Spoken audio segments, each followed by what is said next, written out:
l'intimité avec le Seigneur Jésus-Christ, l'assurance absolue du salut de ton âme. Alléluia, alléluia. Bonjour à vous tous, salut tout le monde. Bienvenue à l'ISJC, l'intimité avec le Seigneur Jésus-Christ. L'assurance absolue du salut de ton âme, c'est le nom de notre ministère. C'est une vision que le Seigneur a suscité, le Seigneur Jésus-Christ, en ces derniers temps, avant l'enlèvement, car il revient bientôt. Il revient bientôt et l'Église doit être pleinement enseignée, et ceux qui sont encore aussi au dehors doivent courir pour venir se mettre à l'abri et puis commencer à marcher avec le Seigneur jusqu'à ce jour-là. Ce jour, un grand jour, un jour qui va surprendre tout le monde. Eh bien, nous prions avant de commencer. Seigneur, je te rends grâce. Je te couvre des actions de grâce pour tout ce que tu fais pour ton Église et même pour le monde, parce que tu veilles. Merci Seigneur, parce que tes bontés ne finissent point. Saint-Esprit, prends contrôle de cet enseignement que je vais donner maintenant, en amenant toute pensée captive à l'obéissance de la parole de Dieu. J'amène toute pensée captive à l'obéissance de la parole de Dieu. Saint-Esprit, ouvre les cœurs fermés à l'évangile. Attendris les cœurs endurcis par les événements de chaque jour, au nom puissant de Jésus-Christ, afin que ce qui sera donné ici ne soit pas enlevé par l'ennemi. Je scelle donc toutes choses par le sang de Jésus-Christ. Le studio ici, je le couvre par le sang de Jésus. Et toi qui me regardes, sois protégé, toi et toute ta famille, par ce sang puissant, le sang de Jésus-Christ qui s'est versé pour le salut de l'humanité entière. Au nom puissant de Jésus-Christ, nous avons prié. Amen. Alléluia. Je suis très à l'aise, je suis content de vous retrouver dans le cadre de l'intimité avec le Seigneur Jésus-Christ. C'est ce qu'il faut en ce moment-ci pour l'Église et même pour tout le monde. Courons et venons auprès du Seigneur, et c'est comme ça que nous aurons l'assurance de notre salut. Oui. Donc, tout ce que j'enseigne ici converge dans cette direction-là. Converge dans cette direction pour que tu saches comment marcher avec le Seigneur. Et aujourd'hui, mais avant de commencer là, je vais t'exhorter vraiment à t'abonner. Abonne-toi à cette chaîne, notre chaîne YouTube. Abonne-toi pour faire cette alliance. Tu sais, cette alliance avec le Seigneur Jésus-Christ, et son esprit va commencer à cheminer avec toi. Le Saint-Esprit va commencer à marcher avec toi. Tisse cette alliance et n'oublie pas de partager. Appuie seulement sur abonne-toi ou abonnez-vous tel que ça apparaît dans vos téléphones. Alléluia. Eh bien, voilà. Aujourd'hui, nous allons parler de quelque chose qui fait parfois mal, et les gens abandonnent la foi et rentrent dans leur vomissure, comme la Bible dit. Ce que, à un moment donné, pas qu'on se rend compte, on se dit, ben, mais cette affaire, rien ne marche. Mes prières ne sont pas exaucées. Pourquoi? Pourtant, je fais tout. Je paye les dîmes, je paye les offrandes, je travaille à l'église, je viens au culte chaque jour. Mais mes prières ne sont pas exaucées. Pourquoi? Vous comprenez, je connais des gens qui ont rétrogradé, comme on dit là, oui. Ils sont rentrés dans la religion. Pourquoi? Par manque d'enseignement. ils sont rentrés dans la religion. Or, je veux te dire que c'est vraiment la perdition alors, parce que si tu arrives dans le Seigneur, que pour une raison ou pour une autre, tu rentres dans la religion ou dans le monde, c'est fini. C'est tout ce que Satan attend. Quand tu dis non au Seigneur Jésus-Christ, et tu viens de dire donc oui à Satan, et il t'accueille, et t'entraîne dans les voies de la perdition. Donc, pourquoi nos prières souvent ne sont pas exaucées? C'est le titre de mon message aujourd'hui. Écoute-moi très bien et jusqu'à la fin de cette vidéo, ça va beaucoup t'aider. Toi qui es déjà dans la maison de Dieu, c'est beaucoup plus cela. Tu as cette grâce de pouvoir faire certaines choses. Et ceux qui ne sont pas encore dans le Seigneur n'ont pas cette grâce. Ils vivent comme le soleil se lève et comme il se couche, et chaque jour c'est comme ça. Mais nous sommes guidés. Nous sommes guidés par le Saint-Esprit. Eh bien, voilà pourquoi parfois nos prières semblent n'être pas exaucées. Et on commence à se décourager, à se refroidir. Je vais donner ici deux grandes raisons. La première raison ici, c'est la volonté de Dieu. La volonté de Dieu. Ok. Peux-tu connaître d'abord la volonté de Dieu par rapport au sujet de prière? Ton sujet de prière, est-ce que tu es sûr que ta volonté est alignée à la volonté de Dieu? C'est-à-dire que toi et Dieu, vous êtes d'accord sur une chose. Et puis, tu lui demandes cette chose. Il dit oui, je vois que ce que tu veux là te va vraiment. Donc, vous voyez, il y a beaucoup de ramifications là. Dans cette volonté, il y a la notion du temps. La notion du temps est là. La notion de saison est là. Et même la notion d'espace. Vous comprenez? Cette volonté de Dieu, si elle se manifeste, est-ce que c'est dans le temps prévu par lui-même? Est-ce que c'est dans le bon endroit, au bon endroit que cette chose que tu veux peut arriver? Est-ce que tu vas gérer cette chose? Donc, la volonté de Dieu, nous allons lire très rapidement ici dans Ésaïe 55. Ésaïe 55, n'est-ce pas? À partir du verset 8. Car mes pensées ne sont pas vos pensées et vos voix ne sont pas mes voix, dit l'Éternel.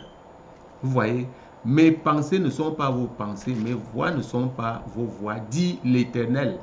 Ça veut dire que tout ce que nous faisons, ça doit être dans les voies de Dieu. Tout ce que nous voulons même d'abord, ça doit être dans les voies de Dieu. Ainsi, quand tu fais une chose, tu es sûr que Dieu veut ce que tu es en train de faire. Vous comprenez? Il peut probablement exaucer quand c'est déjà dans ses voies. Maintenant, une autre condition reste à vérifier. Est-ce que c'est le bon moment? Vous comprenez? Est-ce que c'est le bon moment? Est-ce que tu vas pomper les sujets de prière n'importe comment? Et il faut voir si c'est le bon moment pour certaines choses. Il y a beaucoup de choses ici. Il y a beaucoup de choses. J'imagine quelqu'un qui est tout à fait bien avec Dieu, mais qui lui demande 1 milliard de francs. Eh bien, est-ce que tu peux gérer 1 milliard de francs? Par exemple, l'autre qui demande un avion, est-ce que tu t'es organisé? Cet avion va te servir à quoi?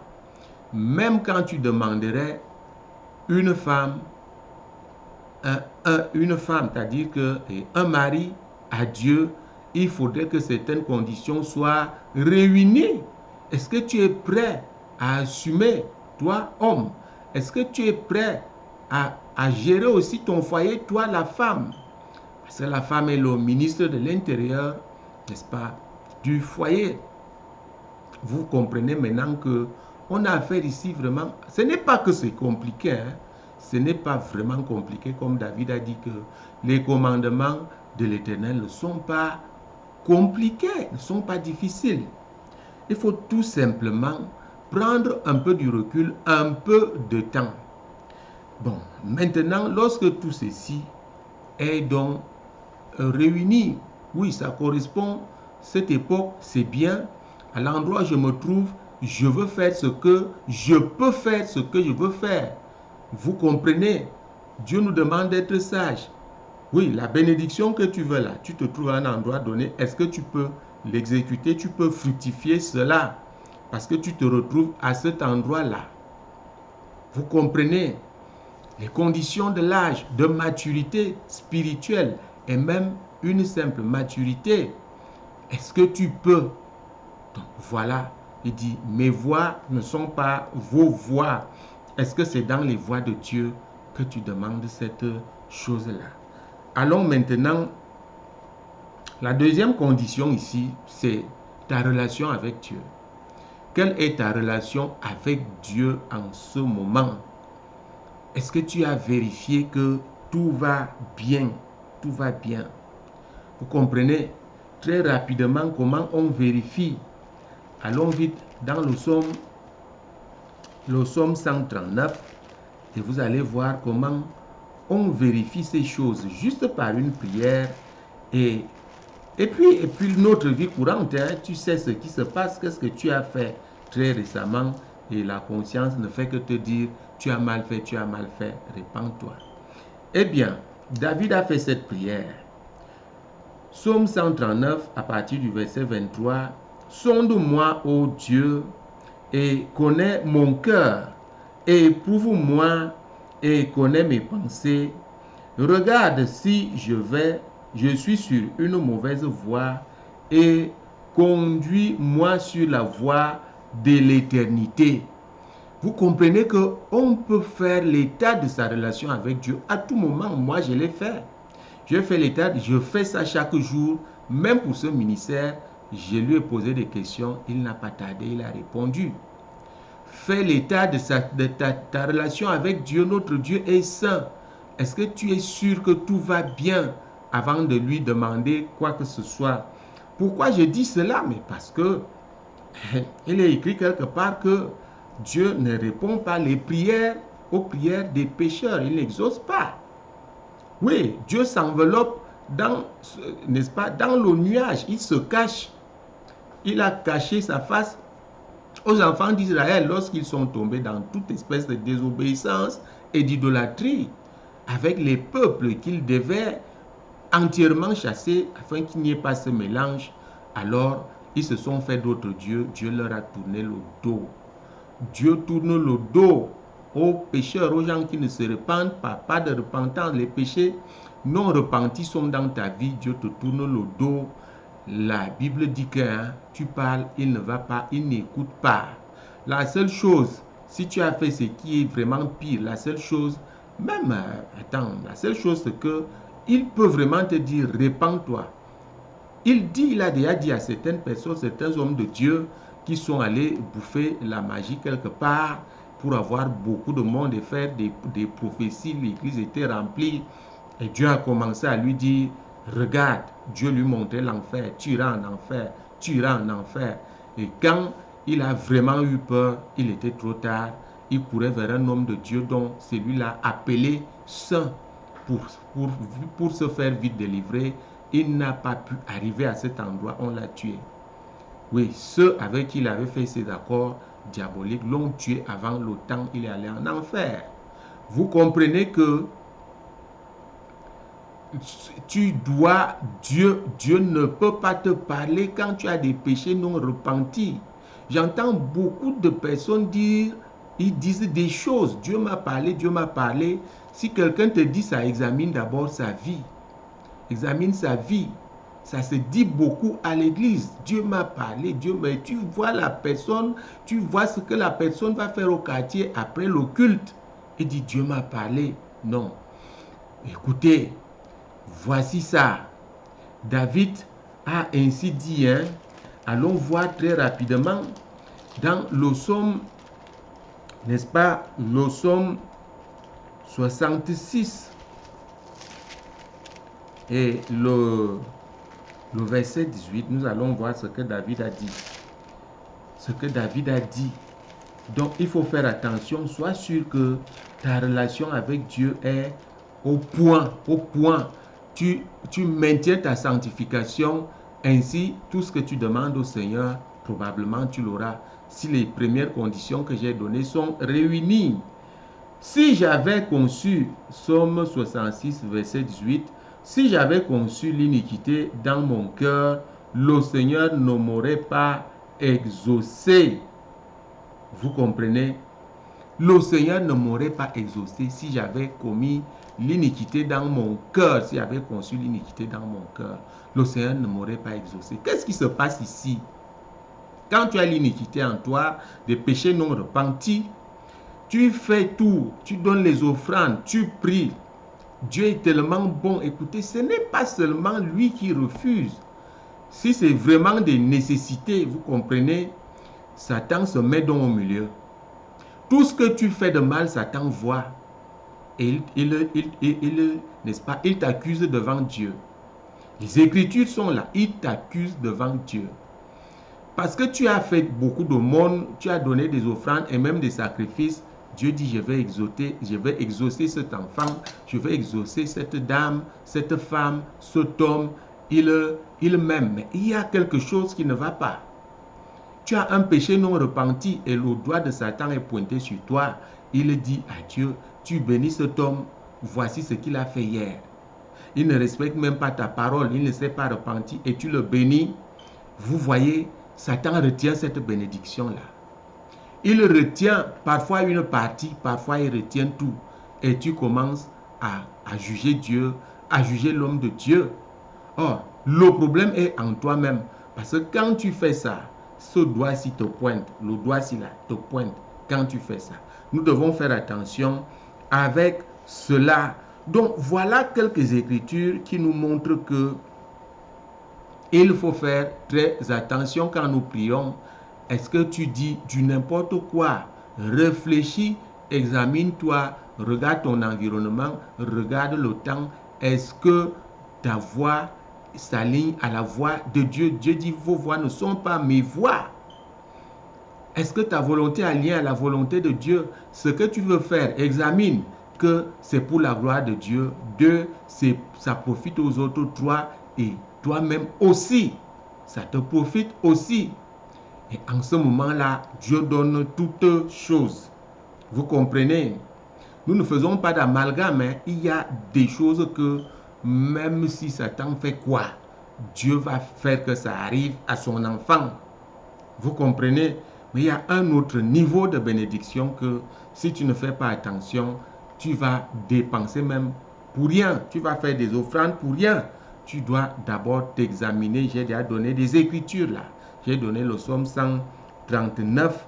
Je l'ai donné. Tu peux regarder de 23 à 24. Comment tu peux prier pour être sûr que tu es dans une bonne voie. Et si tu ne l'es pas, tu pries et Dieu te remet dans la bonne voie.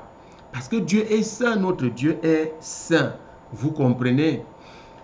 Et si nous repartons dans Ésaïe, donc Ésaïe qu'on a lu tout à l'heure, Ésaïe, n'est-ce pas, 55, si nous repartons là-bas, je vais vous dire ce que j'étais en train de dire au début, que tous nos enseignements convergent donc vers ce qui doit être la donne du moment, l'intimité avec le Seigneur Jésus-Christ. Alors il dit ici, ok, il dit ici, donc le Ésaïe 55, nous lisons à partir du verset 7, que le méchant abandonne sa voie et l'homme d'iniquité ses pensées, qu'il retourne à l'Éternel qui aura pitié de lui. Qui retourne à l'Éternel qui aura pitié de lui, à notre Dieu qui ne se lasse pas de pardonner. Vous comprenez maintenant? Quand Dieu dit, il te dit retourne à moi, ce n'est pas pour refaire les mêmes choses. Ce n'est pas pour être religieux, aller s'asseoir. Non, c'est pour chercher sa face maintenant cette fois-là. Vous voyez là où nous aboutissons. C'est pour chercher sa face. fais beaucoup mieux cette fois-ci. Toi qui reviens dans le Seigneur, après tes dégâts, après des gaffes, il t'a fait grâce parce qu'il ne lasse pas de pardonner. Alors fais mieux. Cherche sa face. Parce que le christianisme est une révélation, n'est-ce pas, personnelle du Seigneur Jésus-Christ face à face. Comment donc on revient, et on va terminer par là. On revient en s'appuyant sur des Écritures. 1 Jean, n'est-ce pas, chapitre 1. Et le verset 9 nous dit que d'amener, je vais paraphraser, le temps d'arriver là, d'amener nos péchés à la croix. Vous comprenez? Jésus-Christ te pardonne et après, il expie ton iniquité. On expie l'iniquité avec le sang de Jésus-Christ. Premier acte, répands-toi, confesse ton péché et le Seigneur te pardonne. Confesse ton péché et il te pardonne. Ensuite donc, le sang de Jésus nettoie l'iniquité. Toi-même applique le sang de Jésus-Christ. Tu appliques le sang de Jésus après une bonne repentance. Vous comprenez? Après une bonne repentance. Alors, nous lisons ici 1 Jean chapitre 1 et le verset 9. Le verset 9 nous dit ceci. Si nous confessons nos péchés, il est fidèle et juste pour nous les pardonner. Premier acte, il pardonne quand tu confesses. Ça n'a rien à voir avec, n'est-ce pas, le reste. Hein? C'est-à-dire que tu es déjà dans le Seigneur, oui. Tu te répands, il te pardonne d'abord, il te pardonne. Et puis, vous purifiez de toutes sortes d'iniquités. Comment on purifie l'iniquité? C'est avec le sang de Jésus-Christ. Faites donc attention quand vous invoquez le sang de Jésus alors que vous êtes sale. Vous avez des péchés, ce sang ne sert à rien en ce moment-là. Jésus-Christ te pardonne donc quand tu reviens et il expie. Tu es propre, il n'y a plus d'iniquité et le vieil homme ne peut plus venir te prendre pour te manipuler. Donc voilà c'est ce que je tenais à donner aujourd'hui, n'est-ce pas, à votre gouverne afin que vous ne fassiez rien pour rien. C'est-à-dire que tu fais des choses, tu fais et rien ne marche. Parce que quoi? La parole de Dieu t'échappe. Et voilà, chers frères et sœurs, je vais vous laisser là. Que le Seigneur vous bénisse au nom puissant de Jésus-Christ. Alléluia. Jésus-Christ est vivant, Dieu n'a pas de fin et les miracles continuent.